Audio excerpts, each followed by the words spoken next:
14절인데 한 번은 읽어야 될 것 같습니다. 같이 읽겠습니다. 시작.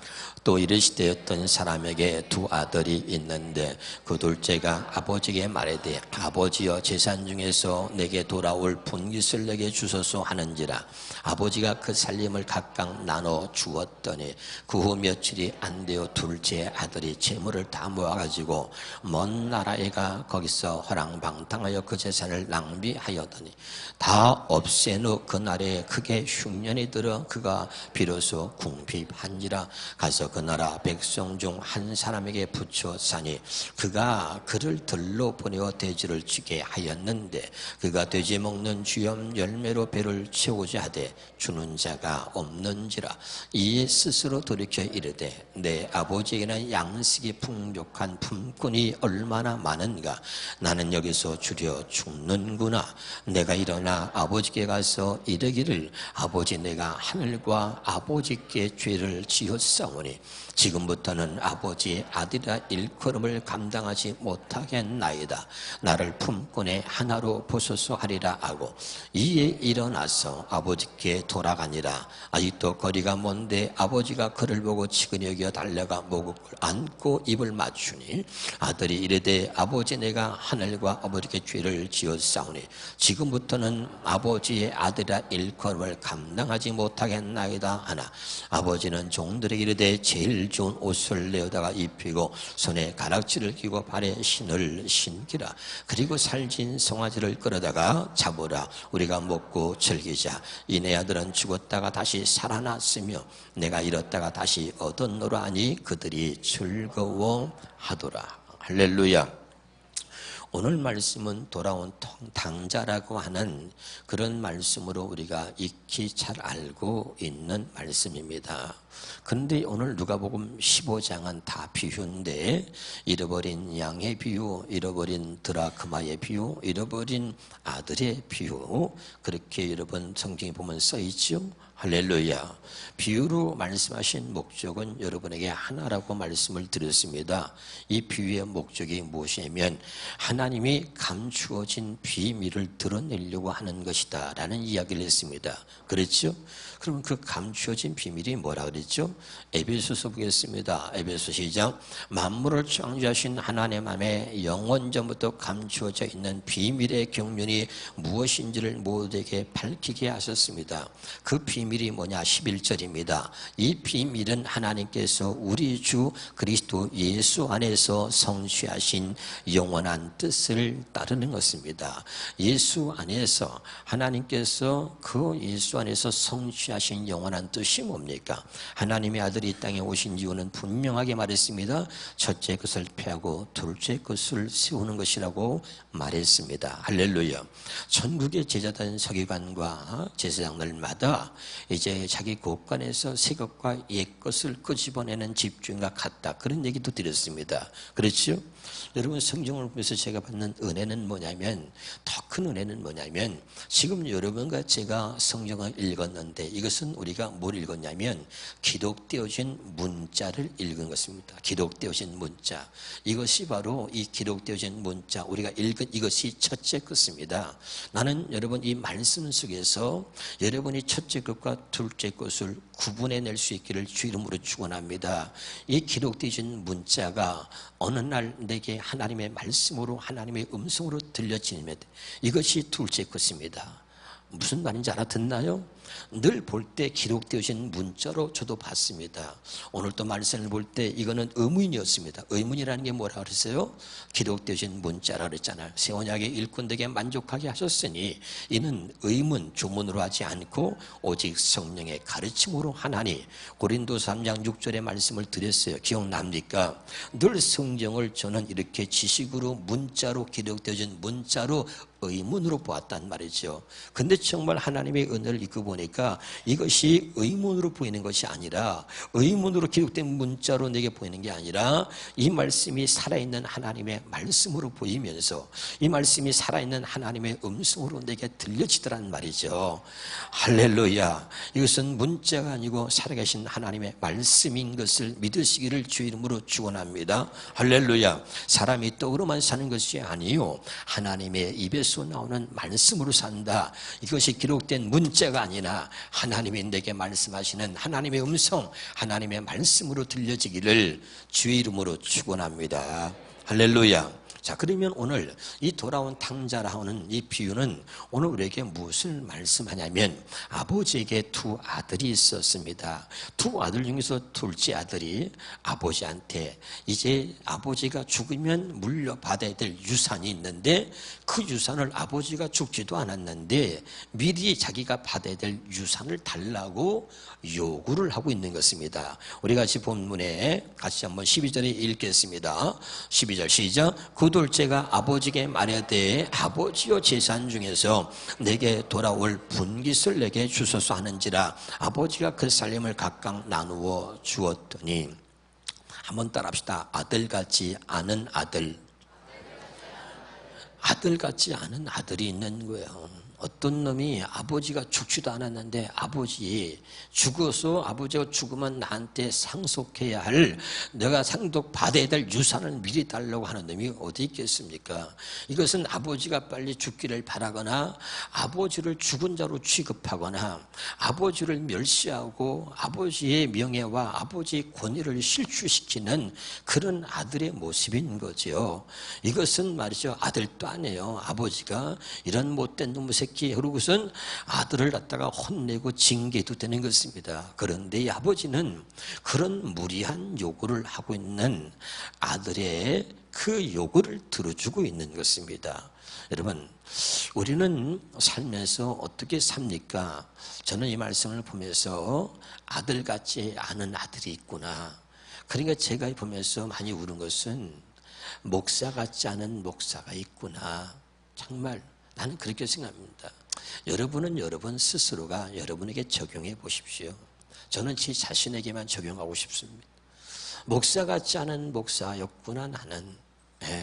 아버지의 마음을 도저히 알 수 없는 나의 욕심과 아버지의 그 어떤 그 갖고 있는 모든 것들을 요구하면서 나는 아버지의 마음은 도저히 헤아리지 않고 나의 욕구만, 나의 요구만, 나의 필요만 채우려고 했던 그런 목사 같지 않은 목사였구나. 그래서 이 말씀을 보면서 눈물이 많이 났습니다. 아들 같지 않은 아들이죠. 그런데도 중요한 것은 아버지에게 그는 아들이었다는 것입니다. 때로는 우리가 하나님의 자녀 같지 않은 모습으로 사는 사람 많습니다. 그래서 우리는 손가락질합니다. 저게 집사라고 저런 게 집사라고.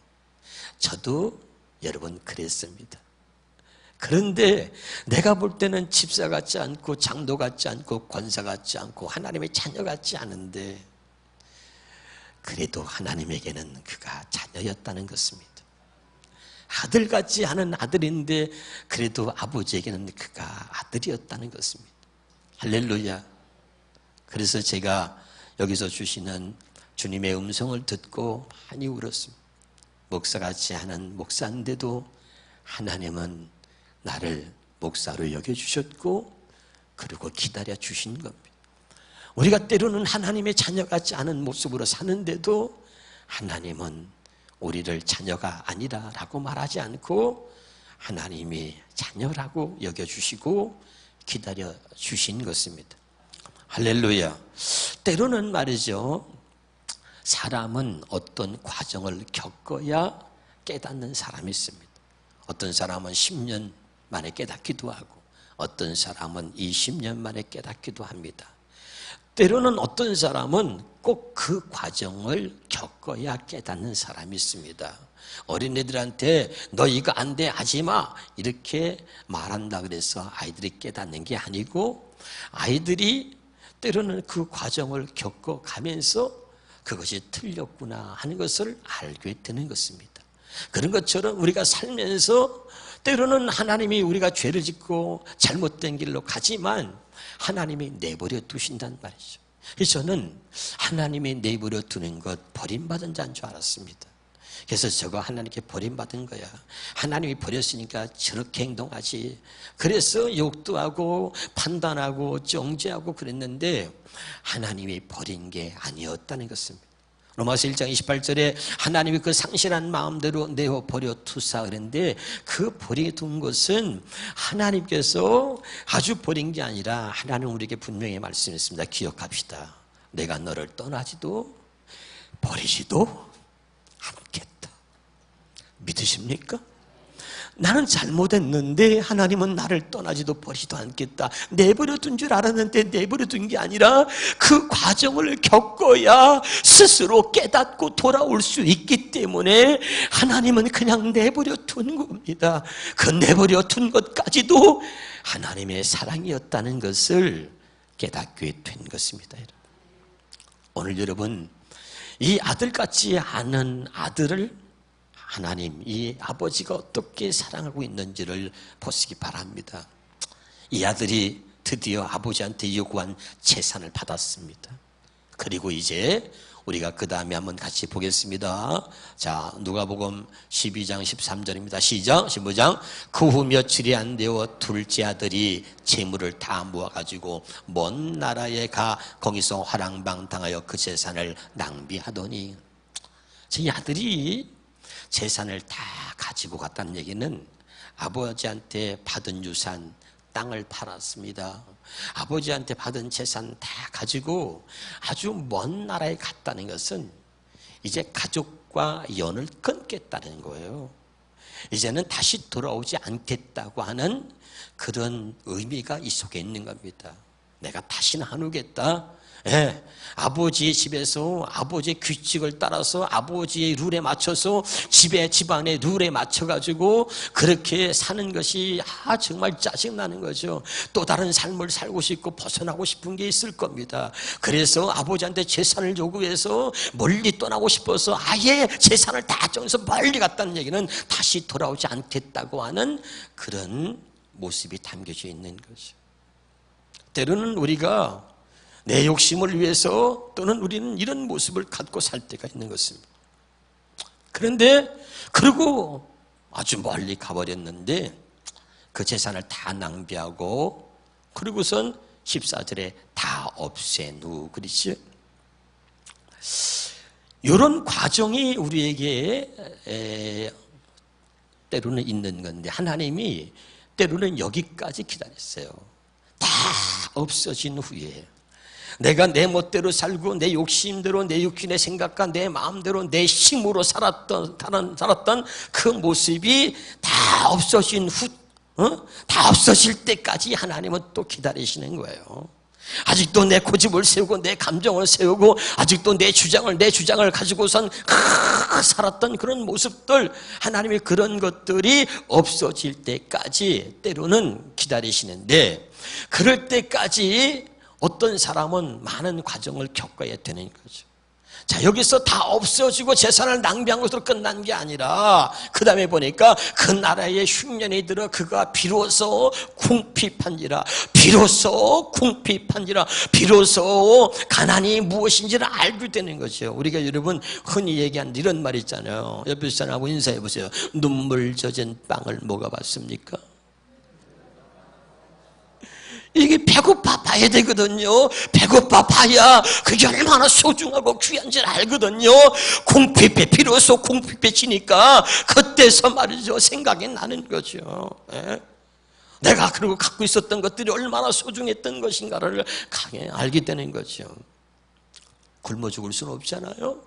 그래서 그 나라에서 어느 집에 들어가서 돼지를 키우는 집에 들어가서 돼지를 키웁니다. 이제. 그 다음에 15절 보겠습니다. 시작. 가서 그 나라 백성 중 한 사람에게 붙여사니 그가 그를 돌로 보내어 돼지를 치게 했는데 그가 돼지 먹는 취업 열매로 배를 채우고자 하되 주는 자가 없다. 여러분, 아들로서 아버지가 있었고 당당하게 살았습니다. 재산을 요구하고 그리고 떵떵거리고 살고 범잡고 살았는데 어느 날 말이죠, 그 신세가 아주 정말 전락해가지고 말이죠, 남의 집에 말이죠 종으로 들어가서 돼지를 치고 그리고 잘 데가 없어서 돼지가 먹는 취업 열매를 먹는 거, 그것만으로도 어떻게 허기를 채우려고 돼지가 먹는 취업 열매를 먹고 살았단 말이죠. 근데 이제 뭡니까? 그것도 없는지라, 돼지가 사는데 거기서 같이 돼지와 먹고 자는 거예요. 그런데 이제는 그것마저도 없어.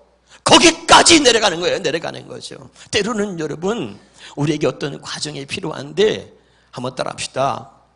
내려갈 때까지 내려가야 합니다. 아직도 조그만 자존심이 있고, 그래도 내가 누군데, 내가 어떻게 살았는데, 내가 그래도 누군데, 이 조그만 감정과 자존심이 있으면 안 돼요. 그러니까 하나님이 때로는 아주 내려갈 때까지 어떤 감정도 어떤 자존심도 없을 만큼, 내세우지 못할 만큼 그렇게 완전하게 하나님이 낮추신다는 걸 알아야 돼요. 거기서 자존심 내세울 거 없어. 그냥 쥐염 열매 먹는 것도 감사한 거야. 에? 자존심이고 뭐 거기다가 뭐 자기의 체면고 뭐 내세울 게 없는 거죠. 때로는 내려가야 할 때까지 내려가야 정신 차리는 사람이 있습니다. 자, 하나님이 우리를 내어버려 둡니다. 어떤 사람은 왜 하나님 나를 버리셨습니까? 그래요. 하나님 버린 게 아닙니다. 여러분이 원하는 대로, 여러분의 육체의 소욕대로, 여러분이 원하는 대로 육신의 생각과 마음대로 다 살았잖아요. 근데 하나님이 때로는 사랑하는 자들을 그냥 방치해 두십니다. 왜냐하면 어떤 사람은 곧 그 과정을 겪어야 깨닫는 사람이 있어. 곧 거기까지 가야 깨닫는 사람이 있어. 바닥을 쳐야 더 이상 내려갈 데가 없어야 올라온단 말이죠. 깨달으실 바랍니다. 그래서 그것 또한 하나님의 사랑인 거죠. 그러고 나서 17절에 봅시다. 그 아들같이 하는 아들인데 17절에 따라합시다. 이에 스스로 돌이켜. 그때서 스스로 돌이키는 거예요. 나한테 아버지가 있었고 내가 이렇게 살지 않을 수도 있었는데 이것은 내가 선택한 거야. 내가 선택한 삶이고 그리고 여기까지 온 거거든요. 그때 깨달은 거죠. 바닥까지 내려가니까 때로는 하는 사람들이 어떤 과정을 겪어야만 깨닫는 사람이 있어요. 암에 걸리거나 또는 몸이 아주 망가지거나 아니면 물질의 고난을 당해서 아예 부도가 나서 바닥까지 내려가야 그때서 깨닫고 그때서 하나님께 돌아오는 사람도 있다는 거예요. 여러분, 그래서라도 하나님께 돌아올 수 있다면, 그렇게 하서라도 구원받을 수 있다면 그건 그 사람에게 큰 복인 것입니다. 할렐루야. 그럼 오늘 이 말씀을 통해서 오늘 다시 한번 우리가 하나님 앞에 가짜 아들이 아니고 정말 아들 같은 진짜 아들, 하나님에게 기쁨을 주는, 아버지에게 기쁨을 주는 그런 아들이 될 수 있기를 주 이름으로 축원합니다. 그래서 스스로 돌이켜서 이제 깨달은 거죠. 이르되 내 아버지에게는 양식의 풍족한 품꾼이 얼마나 많은가. 내 아버지의 집에는 종들도 시험 열매를 먹지 않고 내 아버지 집에서는 종들도 풍족하게 먹고 사는데 나는 여기서 주려 죽는구나. 그리고 자기의 모습을 보는 거죠. 제가 여러분에게 있습니다. 은혜는 뭡니까? 은혜는 나를 보는 겁니다. 은혜는 나를 보는 거예요. 내가 얼마나 형편없는 놈인가. 여러분, 저는 형편없는 놈입니다. 내가 얼마나 가증되고 위선되고 내가 얼마나 거짓되고 내가 얼마나 형편없는 사람인가를 알아야 되는 거예요. 우리는 자기를 포장해서 그래도 나는 난 사람이라고, 나는 그래도 괜찮은 사람이라고 늘 생각하는 거죠. 우리는 정말 속이 얼마나 더러운지, 날마다 거짓되고 날마다 위선적이고 날마다 사람에게 보이려고 외식하는 우리들의 모습을 봐야 돼요. 나를 봐야 돼요. 내가 얼마나 못됐으며 내가 얼마나 더러우며 내가 얼마나 나쁜 사람인가. 나를 보는 거예요. 나를, 진짜 나를 봐야 돼요. 그것이 하나님의 은혜인 것입니다. 내가 얼마나 무능력하며 내가 얼마나 형편없으며 내가 이제까지 어떻게 살아왔는지, 얼마나 내가 허랑방탕하게 살아왔는지 그걸 보는 거지. 오늘 자신을 볼 수 있는 은혜가 있기를 주 이름으로 축원합니다. 그래서 나는 여기서 주려 죽는구나. 18절입니다. 내가 일어나 아버지께 가서 이르기를 아버지, 내가 하늘과 아버지께 죄를 지었사오니. 여러분, 하나님의 은혜는 죄를 깨닫게 하는 것입니다. 제가 여러분 수없이 얘기했습니다. 하나님의 은혜는 뭐냐?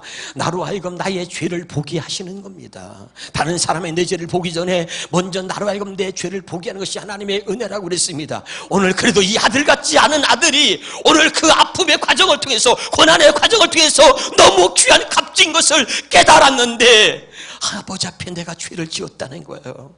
내가 얼마나 형편없는 아들인가 깨달은 것입니다. 그래서 다시는 내가 아버지의 아들이라고 내가 일컬음을 내가 그렇게 내가 받기를 부끄럽다. 아버지의 아들이 아니라 아버지의 집에서 나는 품꾼의 하나로도 나는 족하다.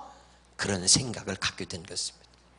19절입니다. 시작. 지금부터는 아버지 아들의 일컬음을 감당하지 못하겠나이다. 나를 품꾼의 하나로 보소서 하리라.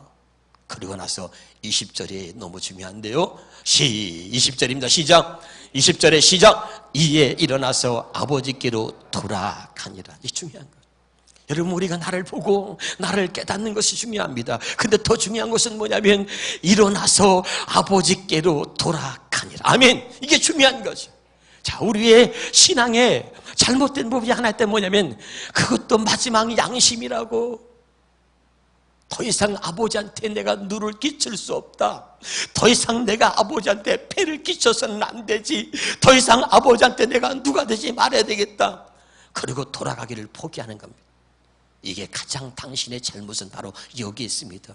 그놈은 마지막에 분과 양심이 있다고, 그래도 깨달았다고. 어떻게 내가 이렇게 살았는데, 내가 이렇게까지 아버지한테 했는데 어떻게 내가 아버지한테 돌아가나. 더 이상 내가 아버지한테 누를 끼치지 말아야지. 더 이상은 아버지한테 폐를 끼치지 말아야지. 죽어도 내가 여기서 죽어야지. 그렇게 생각하는 게 아버지의 마음을 아프게 하는 것이다, 이 말이지. 알아듣나요? 아버지한테 누를 끼치는 게 아니라, 아버지한테 더 이상 폐를 끼치는 게 아니라 아버지 앞에 돌아가는 것이, 그것이 아버지에게 기쁨을 주는 거라는 것을 깨달을 수 있길 바랍니다. 어떻게 내가 이렇게 하고 다시 교회로 가나? 어떻게 내가 이렇게 하고 나서 다시 내가 은혜를 구하나? 어떻게 내가 이렇게 행동하고 나서 내가 다시 어떻게 신앙생활을 바르게 할 수 있나? 이것이 정말 하나님의 마음을 아프게 하는 거라 말이죠. 여러분, 하나님 앞에서는 내가 더 이상 하나님 앞에 누가 되지 않도록, 하나님 앞에 더 이상 폐를 끼치지 않겠다라고 하는 이런 생각은 여러분 극히 잘못된 것입니다. 아멘. 여러분이 아버지 앞에 돌아오는 것은 아버지 앞에 누를 끼치는 게 아니고 아버지 앞에 폐를 끼치는 게 아니에요. 그저 있는 그대로 돌아오는 것 자체가 아버지를 기쁘게 하는 것입니다. 근데 이 아들이 아버지를 기쁘게 하는 결정을 내린 거예요. 더 이상 내가 아버지한테 폐를 끼치고 더 이상 내가 아버지 앞에 누를 끼칠 수 없다. 나는 어떻게 하든지 나는 아버지 집에 돌아갈 수 없다. 이게 아니라 아버지께 돌아가야 되겠다. 이것은 이 결정을 하는 순간 아버지에게 이건 기쁨이 되는 것이고, 여러분, 하늘의 천사들이 박수를 치면서 환호하는 것입니다. 할렐루야. 그래서 이에 일어나서 아버지께로 돌아가니라. 여러분, 돌아갈 수 있기를 주 이름으로 축원합니다. 그런데 중요한 게 있습니다. 아직도 거리가 먼데 아버지가 그를 보고 치킨이 여겨 달려가 목을 안고 입을 맞추니 저는 너무 펑펑 눈물을 흘리면서 울었습니다. 아직 거리가 먼데 아버지가 그를 봤다는 거지. 이 말은 뭐냐면 그 아들이 밤에 찾아간 게 아닙니다. 거리가 먼데 그 아들을 아버지가 볼 수 있었다는 것은 대낮에 찾아간 것입니다. 대낮에. 무슨 말인지 알아듣나요? 밤중에 숨어서 간 게 아니라 대낮에, 밝은 대낮에 멀리서도 아버지가 볼 수 있을 만큼 대낮에 간 것입니다. 그것은 뭡니까 여러분? 대낮에 못 갑니다. 사람들이 보잖아요. 저 새끼 저거 아버지 재산을 미리 가지고 도망간 놈 아니야 저거? 그런데 거지가 됐네. 저거 거지가 됐어. 아우 저런 나쁜 놈. 주변 사람들이 욕할 수 있습니다. 근데 이 아들의 모습이 아름다운 것은, 여기서 저는 이 아들의 모습과 아버지의 모습 때문에 물었습니다. 이 아들은 더 이상 내세울 자존심도 없습니다. 더 이상 그의 감정과 그가 내세울 만한 자존심은 없는 거예요. 사람들이 자기를 보면 어떻게 생각할까? 그리고 몰래 밤에 찾아가야 되는데 사람들이 다 자기를 보면은 그게 욕을 하고 나쁜 놈이라고, 그리고 자기를 어떻게 생각할까? 이런 사람을 의식했다면 그는 아버지께로 돌아가는데 한참 걸렸을 것 같아. 그런데 이제는 더 이상 사람을 의식하거나 더 이상 자존심을 내세우거나 더 이상 감정을 앞세울 일이 아니야. 이제 그런 모든 것들을 다 내려놓을 만큼 그런 밑바닥에 내려간 것입니다. 그것보다 더 중요한 건 뭐냐? 아버지께 돌아가는 거예요. 내 자존심보다, 내 감정보다 사람들이 나를 보는 그런 시선과 사람을 의식하는 것보다 아버지께로 나는 가야 되겠다고 하는 그것이 더 중요하다 이 말이에요. 어떤 것도 아버지께로 나가는 데에 여러분을 가로막는 장애물이 되지 않기를 주의 이름으로 축원합니다. 우리는 아버지께 나가는데 이제 이런 것들이 우리에게 장애물이 되는 거예요. 아직도 자존심을 세우고, 아직도 자기 감정이 우선이고, 아직도 사람들을 의식하며, 아직도 사람들이 무슨 말할까 그것이 걱정되는 사람이 있습니까? 어쩌면 더 낮아져야 할지도 모릅니다. 그러니까 이런 과정이 있어야 되는 거예요. 하나님이 그 아들을, 아버지가 그 아들을 내버린 게 아니라, 때로는 어떤 사람은 거기까지 내려가야, 그 과정을 겪어야 비로소 아버지 앞에 진짜 아들로 돌아오게 되는 것입니다. 할렐루야. 그런데 그 아버지가 아들을 오는 모습을 보는데 멀리서도 한눈에 자기 아들을 바라보고 있는 거죠. 여러분, 문제는 뭐냐면, 한번 따라합시다. 아버지는 항상 그 자리에 있습니다. 아버지는 우리가 변덕스러워, 우리가 신앙생활하면서 사람과 다투다가 사람들의 말 한마디 때문에 내 감정이 상해서 날마다 내가 뒤집고 변덕스럽게 신앙생활을 하는 것입니다. 떠났다가 들어왔다가 우리 마음대로지만 하나님은 언제나 그 자리에 계시죠. 아버지는, 나를 사랑하시는 아버지는 늘 그 자리에 변함없이 그 자리에 있어서 나를 기다리고 있는 거예요. 내가 떠나는 그 순간부터 돌아올 때까지 한순간도 나를 생각하지 않은 날이 없습니다. 그 자리에서 보고 있는 거야. 그런데 아들이 저기서 오고 있는 거야.